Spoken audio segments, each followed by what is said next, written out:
We've talked about JavaScript following an event-driven programming model. Event-driven programming simply means that the system is continually listening for certain events to take place. Events like a mouse click, a mouse move, a drag and drop, or keyboard input. And our code is written to respond to these events. Now, in our Dr. Seuss example, we can see that this event-driven programming model is explicit. We've attached an onClick handler to the What's Next button. The onClick property is this function that consists of 2 lines of code that run when the user clicks the button, and that's what makes our HTML element appear as we wanted it to. You'll become very familiar with this kind of explicitly event-driven programming when we get into the 3rd unit of this course. After all, behaviors on web pages are very often in response to something a user is doing, and just about anything a user does on a web page is something we can respond to with our code. But there's an implicit event model happening that you should be aware of as well. The very loading and running of your JavaScript code is part of the browser's own cycle of events as it loads up the web page. Let's look at our HTML again. We chose to put our script tag at the end of the HTML.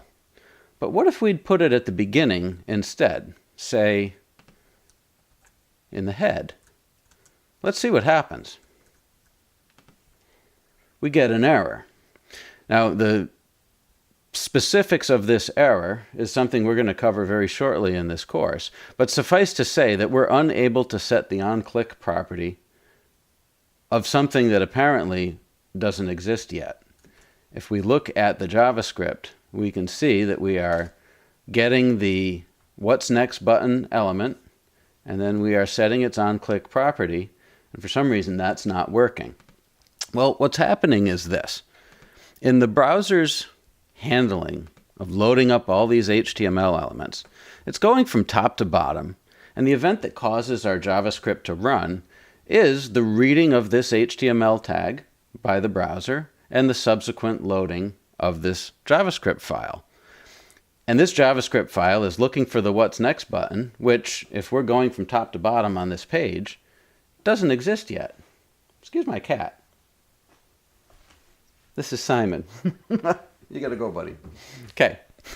I think I'm going to keep this take just for that. In any case, an element that hasn't necessarily loaded yet can't be accessed by the JavaScript. And this is one of the most common errors for beginning JavaScript programmers. Now, soon we're going to learn how to use explicit events to have precise control of when our JavaScript runs. But at this time, we can take advantage of the browser's own event cycle by putting our script tag at the end to be sure that all of our HTML is loaded before we try to access it using JavaScript.